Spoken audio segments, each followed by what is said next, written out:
Spam call से परेशान हो गए हैं? हाँ, हम सब हैं। लेकिन अब शायद इसका एक तोड़ मिल गया है। रिलायंस जियो एक नया हथियार लेकर आया है और आज हम यही देखेंगे कि क्या ये सच में इस बड़ी समस्या का समाधान कर पाएगा। आइए जानते हैं जियो के इस नए कवच के बारे में। दिन में 10 बार बजने वाला फोन, वो अनचाही कॉल्स जो सारा चैन छीन लेती हैं। कभी कोई फर्जी बैंक अधिकारी बन जाता है तो कभी कोई लॉटरी जिताने का झांसा देता है। हम सब इस झुंझलाहट से गुजरे हैं, है ना?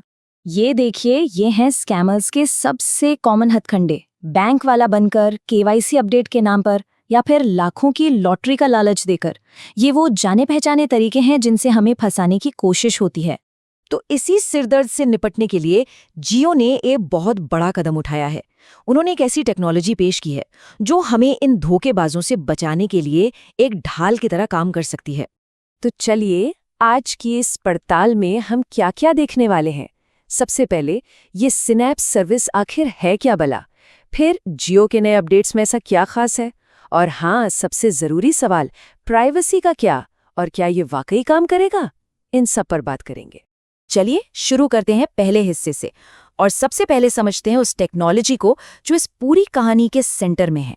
CNAP, इसका पूरा नाम है कॉलिंग नेम प्रेजेंटेशन। अब इसका मतलब क्या है? बड़ा सीधा सा है। जब भी कोई कॉल आएगी तो सिर्फ नंबर नहीं दिखेगा, बल्कि कॉल करने वाले का नाम या उसकी पहचान भी स्क्रीन पर आ जाएगी। जरा सोचिए, कैसा रहेगा अगर फोन उठाने से पहले ही स्क्रीन पर लिखा आ जाए बैंक कॉल या डिलीवरी एजेंट, और सबसे काम की चीज, संभावित स्पैम। यही तो करता है सिनैप। अब आते हैं असली मुद्दे पर। जियो ने इस सर्विस को पहले से बेहतर और कहीं तो ज्यादा स्मार्ट बनाने के लिए क्या नया किया है, चलिए देखते हैं। देखिए, जियो ने 3 बड़े बदलाव किए हैं। पहला है रियल टाइम कॉलर आइडेंटिफिकेशन, दूसरा फ्रॉड और स्कैम कॉल्स के लिए खास अलर्ट, और तीसरा स्पैम को पहचानने का एक बेहतर तरीका। चलिए एक एक करके इनको समझते हैं। तो पहला अपडेट है रियल टाइम पहचान। इसका मतलब ये है कि जैसे ही कॉल आती है ना, सिस्टम तुरंत एक लाइव डेटाबेस से कॉलर का नाम चेक करता है। इससे फायदा ये कि कोई नकली नाम दिखाकर अब धोखा नहीं दे सकता। और दूसरा अपडेट तो सच कहूं सबसे जबरदस्त है।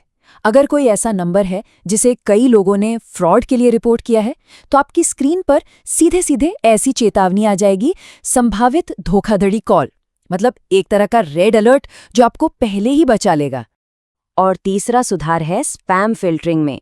इसमें जियो अब AI यानी आर्टिफिशियल इंटेलिजेंस और हम जैसे यूजर्स से मिली रिपोर्ट्स दोनों का इस्तेमाल कर रहा है। इससे टेलीमार्केटिंग और फालतू की प्रमोशनल कॉल्स को और भी सटीक तरीके से पकड़ा जा सकेगा। ठीक है, टेक्नोलॉजी तो बहुत अच्छी लग रही है, लेकिन जब भी कोई कंपनी हमारी कॉल्स को स्कैन करने की बात करती है तो दिमाग में घंटी बजती है। हमारी प्राइवेसी का क्या होगा? क्या हमारा डेटा सेफ है? ये सवाल बहुत जरूरी है। क्या कॉलर का नाम बताने के चक्कर में हमारी पर्सनल जानकारी के साथ कोई समझौता तो नहीं हो रहा?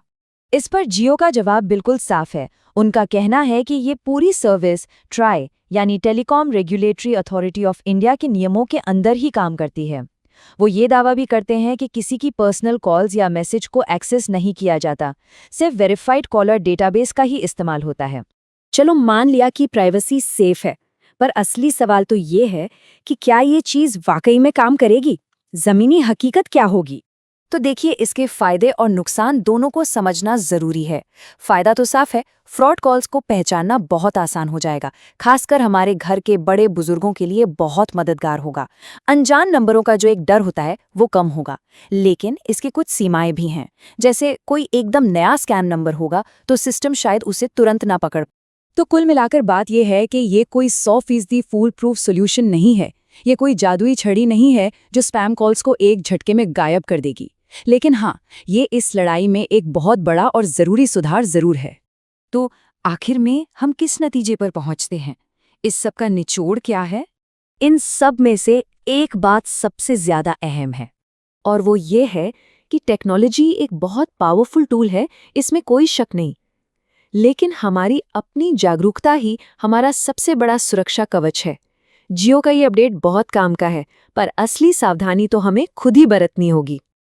और ये हमें एक बहुत बड़े सवाल पर लाकर खड़ा कर देता है। तो क्या ये डिजिटल फ्रॉड का अंत है, या फिर चोर पुलिस की इस लंबी लड़ाई का बस एक अगला चैप्टर?